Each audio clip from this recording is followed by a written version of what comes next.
Niklaus Pierun to tak naprawdę Mikołaj Wilga z Bytomia. z Bytomia. Z Bytomia. Z samego centrum Bytomia. Pierun to jest coś jak podciep, coś takiego? Jak to wytłumaczyć?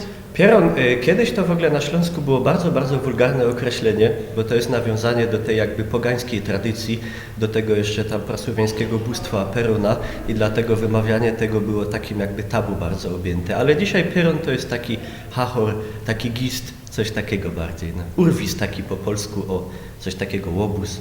Można powiedzieć, że wybiłeś się, dorobiłeś się wyświetleń na YouTubie na dubbingowaniu wielkoformatowych produkcji. Skąd ten pomysł w ogóle? Pierwszy ten film, ten trailer przerobiony na tą gotkę, to pojawił się tak jak wszystkie najlepsze pomysły, czyli siedziałem przy piwie, w knajpie, w jednym z moich ulubionych miejsc w Katowicach, czyli w pubie gamingowym Cybermachina, to polecam przy okazji wszystkim. I gdzieś tam zawsze sobie w tle leci muzyka jakaś z gier, na przykład z filmów, nie no bo całe miejsce jest w klimatach właśnie gamingowych, filmowych, takich fantazji i gdzieś to było przed premierą jeszcze tego nowego serialu Netflixowego Wiedźmin i tam gdzieś właśnie leciała sobie muzyka z Wiedźmina, z gry, z trzeciej części bodaj i tak sobie siedzę i mówię, a jakbym tak po śląsku zrobił Wiedźmina, bo robiłem już filmy po śląsku dużo wcześniej, kilka lat wcześniej, ale potem gdzieś tak ten mój kanał na YouTubie trochę poszedł w odstawkę i pomyślałem sobie, może to będzie fajny pomysł i okazało się, że chyciło, jak to się mówi. Co się stało, że ludzi to zaczęło interesować w ogóle?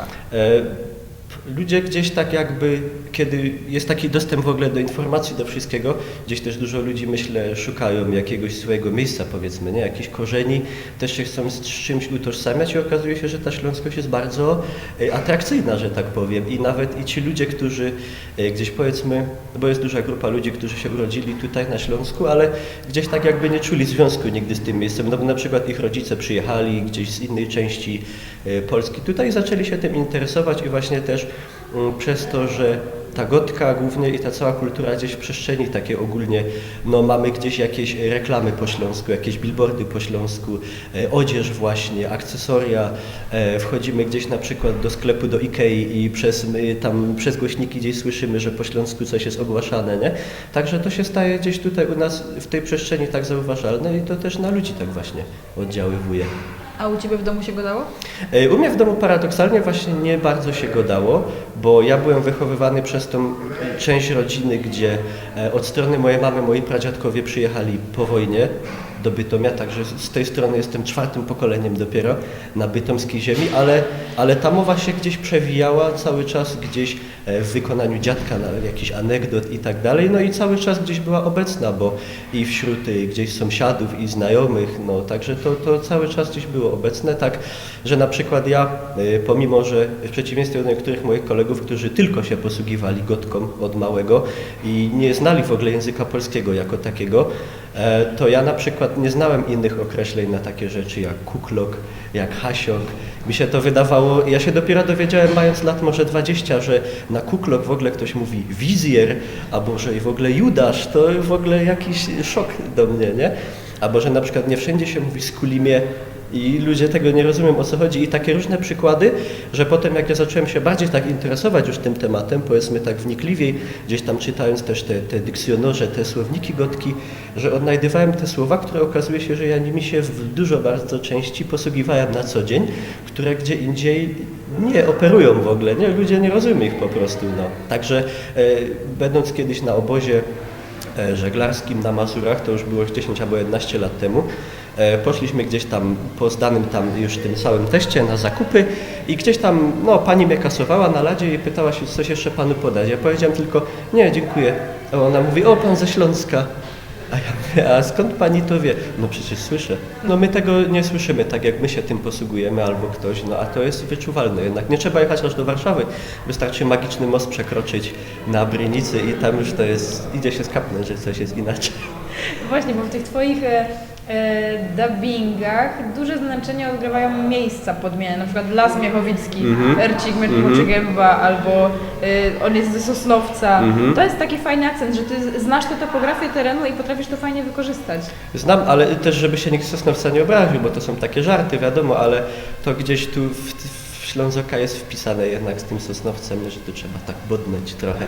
Chociaż mam kolegów z Sosnowca, także bardzo serdecznie ich pozdrawiam i żadnych konfliktów, no może czasem tam jakieś delikatne, ale tak, wykorzystuję te miejsca, które gdzieś znam ze swojej okolicy, a znam je dobrze dzięki mojemu dziadkowi właśnie, który jak byłem mały, to gdzieś te wszystkie okoliczne Bytom, Rozbark, gdzieś tam Żabie Doły, Piekary Śląskie, Radzionków, Chorzów, gdzieś to wszystko, ja byłem ładowany do takiego koszyka wiklinowego jeszcze jako taki mały bajtel i gdzieś na tym kole się pendalowało wszędzie po tych okolicznych. Nie? I tak mi to zostało do dziś, że ja bardzo lubię takie podróże po tych gdzieś miejscach, bo okazuje się, że człowiek, który żyje całe życie, a na przykład 5 kilometrów od domu znajduje się jakieś totalnie piękne miejsce, w którego w życiu na oczy nie widziałem. Także po prostu biorę plecak, jak jest ciepło i idę.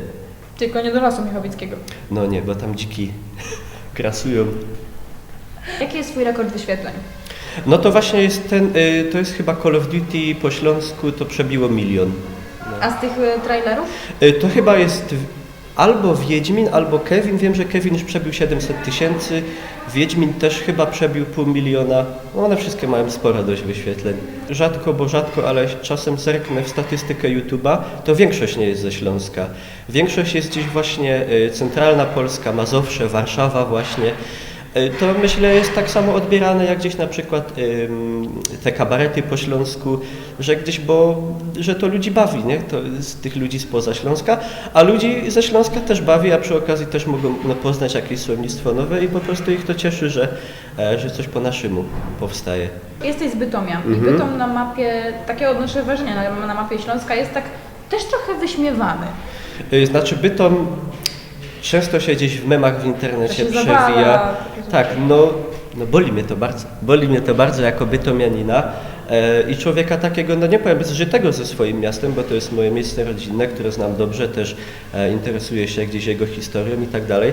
Także najbardziej mnie to boli, że Bytom to jest bardzo stare miasto, bo to jest miasto 3 lata starsze od Krakowa, z naprawdę bezprecedensowymi zabytkami, taką architekturą, że gdyby po prostu gdzieś przytrafiła mu się, miał lepsze szczęście do władzy albo do czasów, to byłby miastem, myślę, drugim takim Wrocławiem, mniejszym tylko trochę, nie? Bo kiedyś za Niemca jeszcze nazywany Małym Wiedniem między innymi.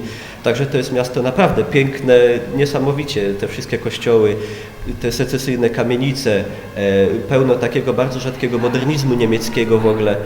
To jest perła, tylko bardzo niestety zaniedbana, ale ostatnimi czasy się to powoli gdzieś widzę, że się to zmienia, że są gdzieś tam remontowane te kamienice, te kościoły, coś jest też na odmianę budowane, a nie wyburzane, jak to jeszcze było do niedawna w Bytomiu, także to idzie ku lepszemu.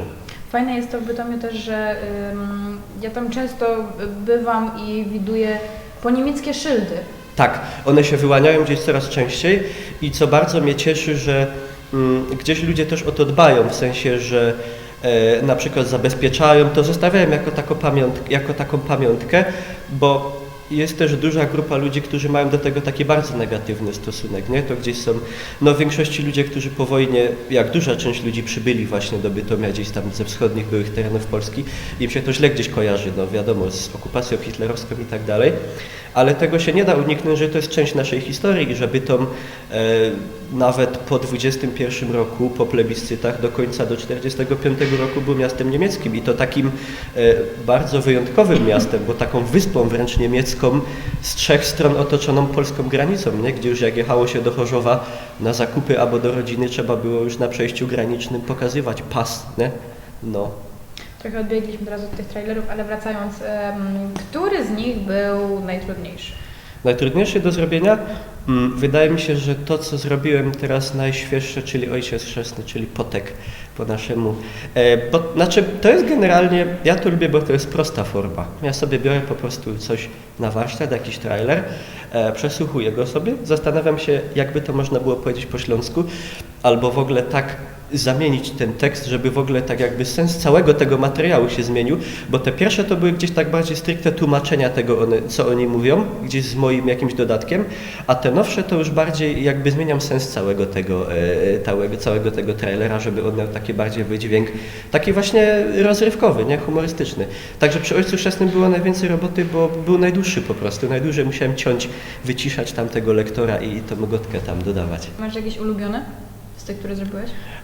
Czy ulubiony? No z tego Wiedźmina jestem taki, no jak można powiedzieć, dumny to gdzieś właśnie z tego, że to jest, bo ja raczej tego, co zrobię, sam nie oglądam za bardzo, to raczej zostawiam ludziom, a ten gdzieś obejrzałem sam i też gdzieś na imprezach przy piwie się przewinął, puszczony na telewizorze i nawet gdzieś tak nie uciekałem wzrokiem po podłodze, także to jest spoko. A jakiś twój ulubiony dialog, najbardziej udany? To jest chyba ten właśnie z Wiedźmina, gdzie pani Yennefer mówi: myślałaś, co będziesz miał kły albo rogi, a Geralt mówi: sfajlował, żech je. I to takie piękne słowo śląskie, sfajlować, czyli spiłować pilnikiem. Takie już zapomniane trochę zresztą. Nie? Wiedźmin jako film, podobał Ci się? W sensie serial ten najnowszy Netflixa? Tak, podobał mi się. W sensie był taki, jak to mówię, nie urwał nic, ale był w porządku. Myślę, że drugi sezon może będzie lepszy od tego pierwszego, ale w porządku się to oglądało. Jako fanowi też Wiedźmina, może nie takiemu, jak to się mówi, ortodoksyjnemu, ale człowiekowi, który wszystkie książki przeczytał, grał we wszystkie gry, widział też ten wspaniały polski film z Żebrowskim. Znaczy, bo akurat film był słaby, ale serial bardzo lubię. Jestem wielkim fanem, pomimo gumianego smoka, to naprawdę myślę, że jest w porządku. A jakbyś przetłumaczył Smoku, jesteś piękny? Smoku, żeś piękny. A wiesz, Smoku, żeś taki wyzgerny.